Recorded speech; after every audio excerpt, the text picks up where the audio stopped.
the past few years, I've been helping skinny fat men drop the stubborn body fat, build muscle, and completely transform their lives by simply following a strategy that's taken me over 10 years to learn. If I had to go back and start again, this is the advice that I would give myself to fix skinny fat as fast as possible. Number one, you probably have more body fat to lose than you think. Most skinny fat men think that they just go on a diet for 12 weeks, 16 weeks, and they'll be absolutely shredded. But when you're skinny fat, you're normally stuck with those stubborn areas like the lower back, the love handles, the chest, and of course the belly. So even after 12 weeks or 16 weeks of dieting, you still might have some body fat you need to lose. And if you don't get rid of all that body fat in the first cut, you may just end up jumping from bulks and cuts and getting nowhere. I would always recommend getting as lean as possible first before you reverse diet or go into a bulk. That way your default physique is now lean, and even if you bulk and gain a little bit of body fat, you can still get right back to being lean very quickly. Give yourself a long enough time to lose as much body fat as possible, because it's probably going to take longer than you think. Number two, don't do cardio to get lean. Everyone thinks that cardio is the fast track to fat loss, but in reality, if you're just doing cardio to get lean, you're going to be very disappointed. Sure, you're going to spend calories, but you're not necessarily going to keep muscle. You're not burning as many calories as you think, and you're not really building anything physique-wise. It can be a great tool to help you manage your daily calorie intake or work on your fitness and conditioning levels, but getting lean by just doing cardio is a double-edged sword. You'll lose weight, but you're going to lose muscle as well. I normally advise my clients focus on resistance training and then sprinkle in some cardio for either fun, mental health, physical health, or just fitness and conditioning, or I just personally use cardio as a way to manage my calories, not exclusively for getting lean. Number three, and I was going to put this at number one, but it's kind of obvious, track your calories if you want to see progress. Now sure, tracking calories might turn a lot of people off, but I'm going to be honest with you, if you're skinny fat, there's not really a way around it. And the reason for this is if your calories are too low too soon, you're going to lose muscle. If your calories aren't low enough, you're not going to lose any body fat. So we need to be really precise with our numbers. And the only way to manage that is either have a very rigid, boring set meal plan that's based on your calories, which again, will need updating, so it's kind of a waste of time, or you simply track and hit your targets, and that way you know where you're at and you know how to make adjustments and when. And if something ain't working, you've tracked it, so you can make an adjustment and save a lot of time. Now, if you're not sure what numbers you should be hitting in terms of calories, macros, how much of a deficit, I have a free nutritional blueprint you can download to work that out. I highly advise you do that, because that was the reason it took me so long to get in shape, because I didn't know my numbers and I was kind of just guessing. Now, I've also tried getting in shape without tracking, and yes, it can be done, but it's a lot slower. There's a lot more guesswork involved, and 9 times out of 10, I just wish I tracked my calories. Me and a friend once wanted to get shredded ready for a holiday, and we both locked in and tracked our calories, and we made more progress in a few weeks than we did in a few months, simply by tracking and making sure those numbers are correct. If it's tracked, it's measured, and if it's measured, it can be progressed. Number four, this took me way too long to learn, don't do cuts and bulks. Now, cutting and bulking is great, but it's very, very old school. Most people think a cut, they think drop the calories down low, lots and lots of cardio, chicken, broccoli and rice, fish and a rice cake, and that might work for some people, but for skinny fat guys, if you've got stubborn body fat and you don't hold muscle very well, you're more than likely just going to shrink as a smaller version of skinny fat. And then on the flip side, if you're going to bulk as skinny fat, you're going to gain body fat. The areas that you dislike, like your double chin, your moobs, your belly, your lower back, and your love handles, all those areas are only going to grow if you do a bulk, especially if you do a bulk in the traditional sense of just eating big to get big. I've made this mistake in the past. I was obsessed with getting to a certain weight on the scales. I jumped my calories right up. I thought the bigger I would eat, the bigger I would get. And the reality is there's only so much muscle your body can gain in a surplus, and the rest of the calories are going to get stored as fat. It is not worth it, trust me. At the end of the bulk is a mammoth of a cut to do,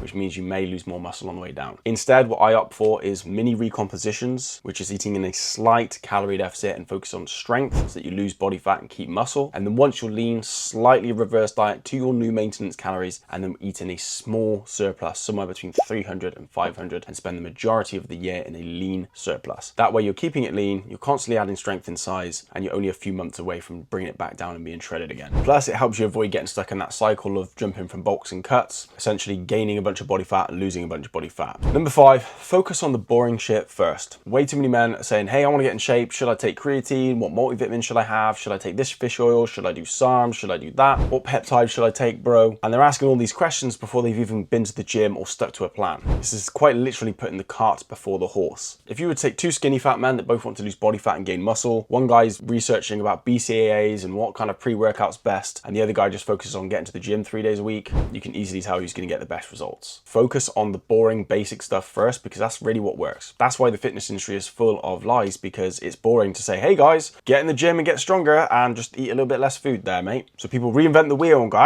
you're not making progress because you aren't taking this peptide, and actually if you were to take this version of creatine, you'd get super shredded, bro. Everyone's making everything sound exciting, everyone's looking for the shortcut and the fads. The bottom line is the guys that are actually in shape know that the basic principles over time is going to work and beat all the fad bullshit products every day of the week. So don't be afraid to be boring with your training and nutrition. Number six, the best diet is the diet you can stick to with ease. Back in the the day, I thought, hey, I need to eat chicken, broccoli, and rice. I got 6 little tubs. I put chicken, broccoli, and rice in there as a prep. I hated every single meal. It was dry. I was gagging on it at work. I was popping open tins of fish and stinking out the whole place. And I was quite frankly miserable, and it sucked. And to be honest with you, the results I was getting wasn't even that great because I was focusing on the meals and not the numbers, and it wasn't really sustainable. And all it would take is one friend to say, hey, do you want to go out for a meal, or a family get together, and I would struggle to stay on track. It's either I enjoy myself and fall off, or I take my smelly tubs and ruin it for everyone. And for most men, this is where they go wrong. They start an extreme diet, they can't stick to it, it doesn't last longer than a week or a few months, so therefore they're not going to get the transformation, because transformations takes a long time. Some people it's going to take years. If you can't stick to your diet for a few months, even into the years, then it's very unlikely it's going to work. Another reason why I preach tracking so much, because it enables you to be flexible with your food. Sure, if you want to meal prep and have that routine, that is fantastic, and it's only going to help you plan ahead. But if you're tracking your calories, you could be a bit more flexible, and fitting those social meals or a change if you get bored of it, it makes it a lot more long-term sustainable, more enjoyable, and it gives you more control over your diet, which means it's easier to stay on track. Don't try and do carnivore or keto and cut out massive food groups that you know you're going to struggle to avoid for the rest of your life. Find a way to eat foods that you do enjoy and satisfy the cravings that you have, whilst keeping your calories and macronutrient targets under control. That way it's like you're not even dieting, and it becomes second nature, and it's easy. Number 7,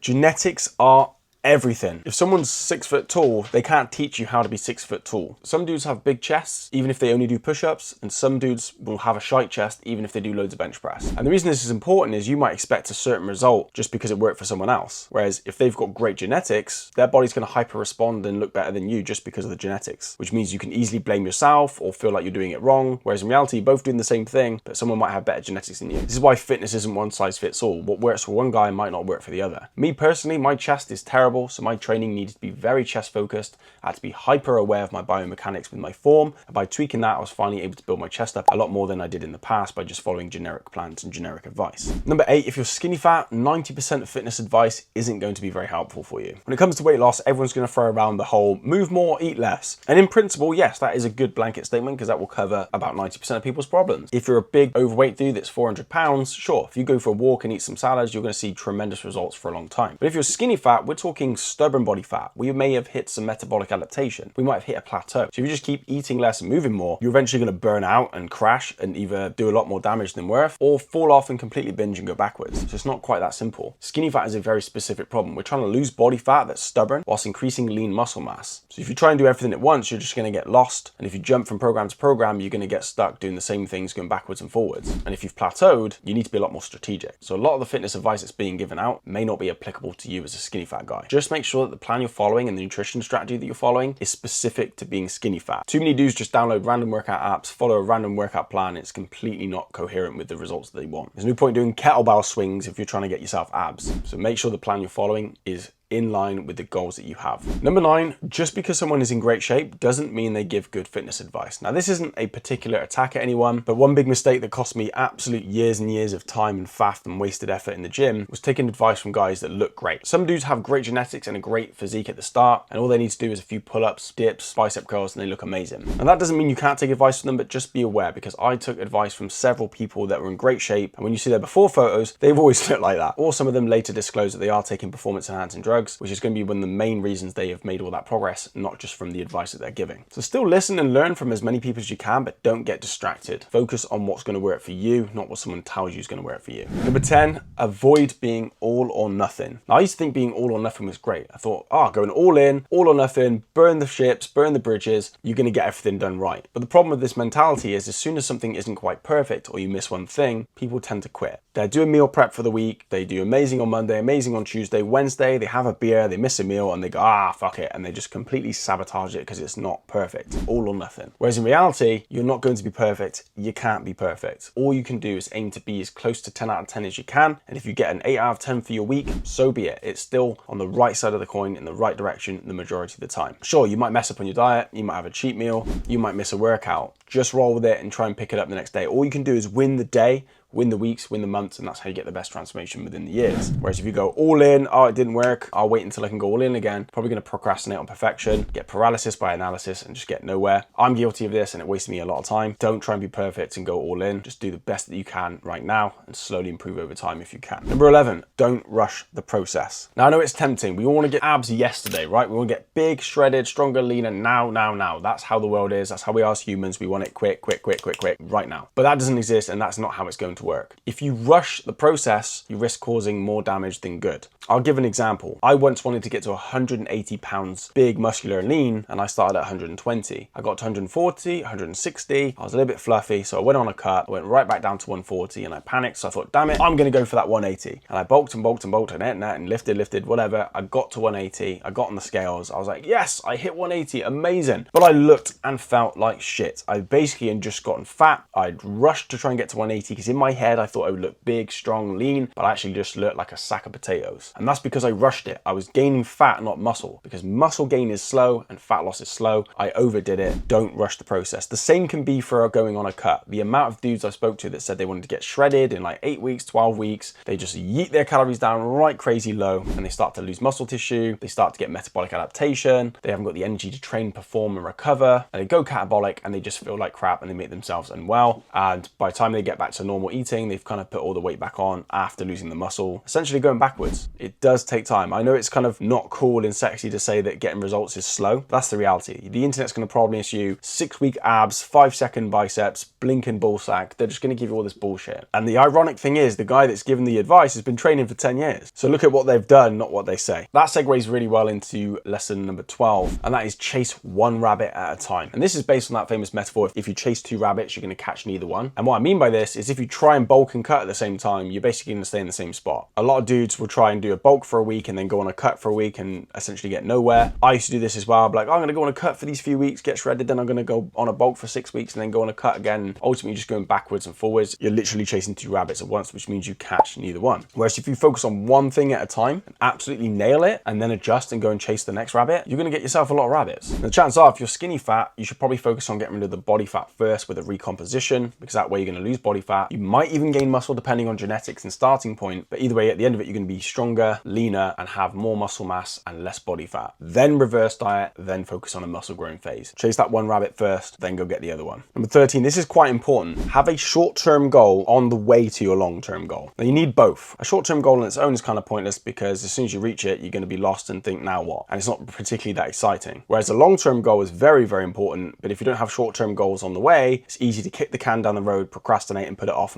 until you run out of time. So for example, my long-term goal is I want to get bigger, stronger, and leaner, and I want to fill out my arms and chest because those are the areas that I'm lacking. But that's a long-term play. It's going to involve a recomposition with a reverse diet, a lean bulk, and a recomposition. It's quite boring, right? I'm not too excited about it because it's going to take a while, but that is the long-term goal. So in between that, I have mini goals as well. In about 2 months, I'm going away on holiday. So I'm focusing on getting as lean as I can with a recomposition to keep as much muscle as possible whilst getting as lean as possible. So I look and feel as good as possible on this holiday. Then after the holiday, I'm going to focus on doing a reverse diet and then slowly adding some size whilst keeping it lean throughout winter. And because I have this deadline, I'm working a bit harder. I'm a little bit more precise with my numbers and training. And there's a little bit of urgency to actually focus and actually put in the work. If I didn't have this goal, it'd be very easy to go for a bunch of barbecues, drink loads of alcohol and just go, oh, it's fine, I'll get around to it later. And that's what most men do. They kind of cruise and beat around the bush when it comes to their long-term goal, which means ultimately they're not really making any progress. And before you know it, a year will go by, you hit your next birthday and you think, damn, I haven't really got any progress since then. Whereas if you have a series of short-term goals, it becomes a bit more exciting. You have things to look forward to. You're going to be hyper-focused and hyper-driven. And those short-term goals will add up to the long-term goal. So if you're struggling with motivation and clarity right now, pick a short-term goal. It could be that you want to add a certain amount of weight to your lift. It could be that you want to get to a certain percentage of body fat. It could be that you want to fit into a certain sizing of clothes. Or it could just be as simple as you want to look the best you've ever been. So set a deadline for that. Maybe pick an event, a wedding, a social event, or just set a deadline in your calendar to work towards. Having a bit of urgency and a tangible time frame to reach that goal is insanely powerful and it will help you make better choices. Number 14, don't compare yourself to others. It's very easy to look on social media these days and see someone who's supposedly gotten massive and shredded and look insane. But there's a problem with comparing yourself to others. 9 times out of 10, you're seeing their highlight reel. You're seeing them in the best case scenario. They're pumped, they got good lighting, they're shredded, they're in the gym, they've carved up, whatever it may be. At that time, at that place, they look amazing. How many times have you seen a friend or someone that you know online look absolutely ridiculously shredded shredded in shape, and you see them in person and they look completely different. And that's because they've picked the best time, the best lighting, the best angles, and manipulated their photos to look as good as possible. Heck, some dudes even Photoshop them. So it's unfair for you to compare yourself to this person's absolute peak existence, which sometimes can be fake. And to be honest with you, you never know who's taking special sauce. Some dudes jump on gear, don't tell anyone, and then you can look at them and go, damn, why do they look so good? And I don't look as good as that. That's not fair. Maybe they're working harder than me. Whereas a lot of times that's not the case. And let's be real, everyone has a different chapter. Your chapter 1 might be looking different to someone else's chapter 6. So you can't look at their chapter 6 and go, damn, I feel bad because I'm on chapter 1. You're both on different time frames. They might have 3, 4, 5 years ahead of you. They might have more time than you. Now, this isn't about making excuses. It's about not discrediting yourself and your own efforts and comparing yourself to something that's not you. Number 15, this is really important. And after coaching people for over 10 years, I have learned that a lot of getting in shape is a psychological battle. So number 15 is understand the psychological battle that you're getting yourself set up for. And when it comes to losing body fat and gaining muscle, there's a hell of a lot that's going to go through your mind. And everyone just says, move less, eat more, whatever. But the reality is there's a lot going on in this muscle. There are going to be days when you are tired and not motivated. There are going to be days when you're absolutely starving and hungry and want to cave in. There will be days when you just want to give up. But there'll also be days where you're super motivated. There'll be days when you love what you see in the mirror. There'll be days when you're super excited to go to the gym, and there'll be days when it's the last thing on earth that you want to do. There's going to be ups and downs. There's going to be yin and yang, backwards, forwards, whatever. So by understanding this and realizing that you are normal and we all go through that, it's going to be a hell of a lot easier. Because a lot of dudes think to get in shape, you need to love the gym, or it's easy for them. They love going to the gym. 9 times out of 10, they don't. And the guys that have been in the gym for a long time are the ones that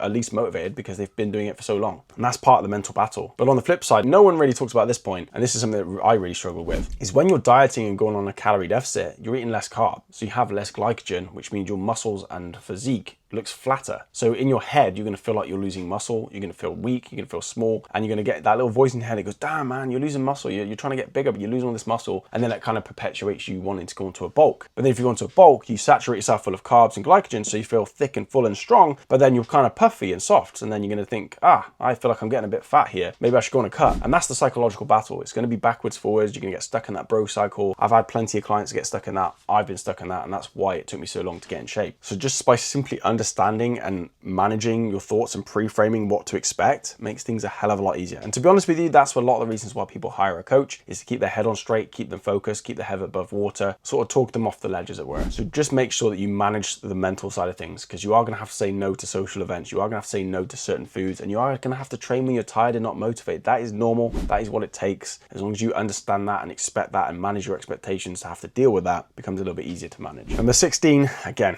every point in this video is very, very important. They will make a big difference. Don't be so extreme with your calorie changes. So many dudes go, right, time to cut, I want to get shredded, and they just plummet their calories down, and for the first week or two they might feel all right. So it kind of misleads you to thinking that it's okay and it's going to work. You go from 3,000 calories right down to 1,200, the scale weight plummets because you're eating less food and you've got less glycogen. It's not actually fat loss like you might think, and think, wow, this is easy, I feel great, I'm making so much progress. And then 2 weeks in, being too low on the calories, the body runs dry, it goes on empty, you use up all the carbs and glycogen and previous calories that you had, and now you're in a massive deficit. And from this point, you're going to be tired, you're going to be sore, you're going to be achy, your brain's going to be foggy, you're probably not going to get those, if you know what I mean. Performance is just going to suck, motivation is going to suck, and because your brain is so low on carbs and calories and energy and glucose, which is what your brain's powered by, you're going to have no motivation, no mental willpower, and you're going to feel like crap and probably binge and cave in, which means people starve and then fall off track again. And a lot of times people do the starvation diet and completely plateau and then go right back onto the calories, and they end up worse off mentally, physically, and also they've kind of proven to themselves that they can't do it. So then they think that it's not possible to get in shape, and they get depressed or start looking for other solutions. The best way to go about this is by making small, slight adjustments. That way, it's easier to manage your hunger,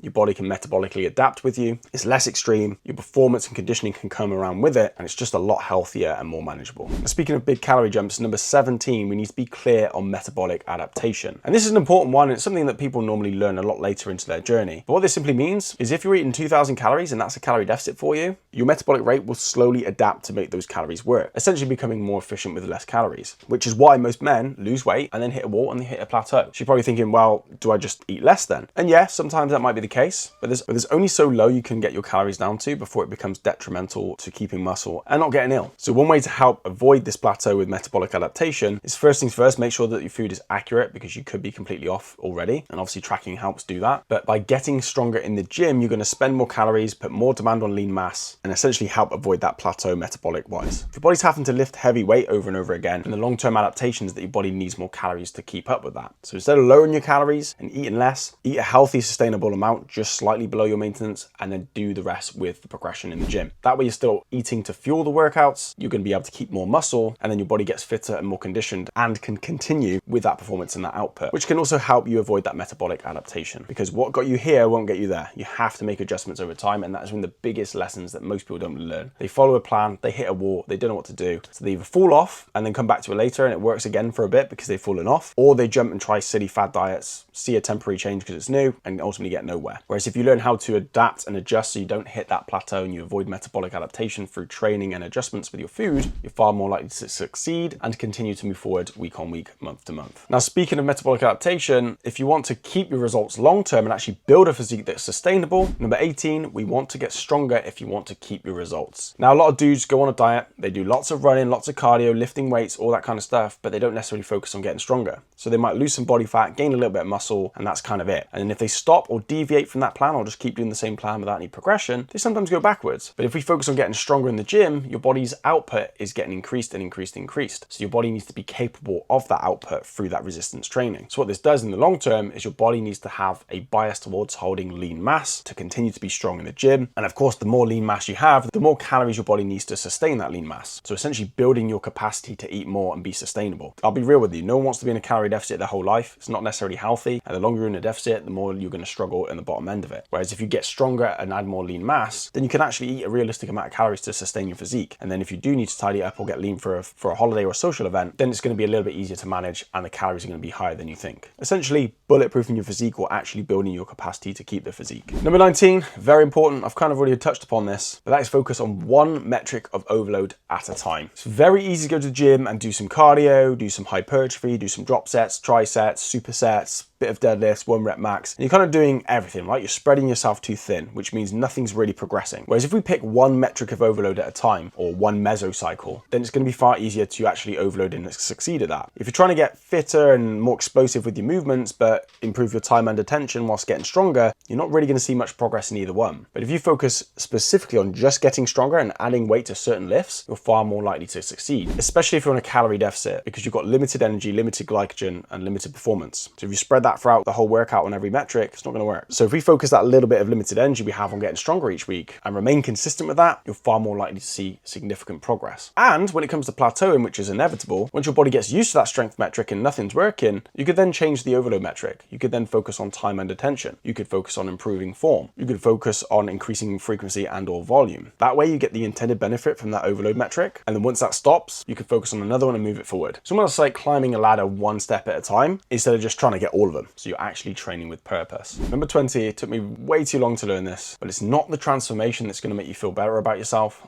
it's the journey. If we were to snap our fingers right now and you lost all the body fat and you had a bunch of muscle, sure, you might feel good for a little bit. You look in the mirror and feel pretty damn good about what you see. Your confidence might go up, clothes fit better, people treat you different, and that's great. You're going to feel good. But because you haven't changed who you are mentally, you haven't earned anything. You haven't proven that you can do the hard work even when you don't feel like it. You haven't learned to trust yourself. You haven't fixed your bad habits. You haven't earned the progress. There's no pride or achievement in that transformation. So you're not necessarily going to authentically feel a lot more confident and better about yourself. And let's just be real. The reason we want to get in shape is so we feel good about ourselves, we feel more attractive, we feel more accomplished, and there's some sort of level of achievement with it because it's hard to get. So we all want it, and that is reflected to people that see you. So as you change, as you improve, as you work hard, as you build the physique that you want, as you lose body fat and gain muscle, it's that journey where the true reward is. That's where the confidence comes through. That's where the self-belief comes through. That's where the low self-esteem starts to diminish. It really is the journey of self-improvement and seeing those results come to reality that is the true reward. As cheesy as woo-woo as that sounds, it's very important to understand that. So many dudes are looking for the shortcut. They might get a bit of results, but they still feel kind of like crap. Whereas if you do this naturally, through hard work, through discipline and improving yourself, you're going to have a lot more genuine accomplishment, pride in your achievements. And when you look in the mirror, you're going to see someone everyone that's worked their ass off to earn what they've got, which is why you're going to feel so good about yourself. It really is the journey, not the destination. Now look, losing body fat and gaining muscle is not easy, and if you're skinny fat, it's even more tricky to work with. So if you want some one-to-one help from me to help you fix the skinny fat physique as fast as possible and actually implement the same strategy that has helped over 176 skinny fat men fix their physique by losing body fat and gaining muscle, you can hit the link below and book a call with me, and we can have a chat and see if I can help you out. Thanks for watching, and I hope this video helps save you some time. And if you want to know more about how you can get lean as quickly as possible,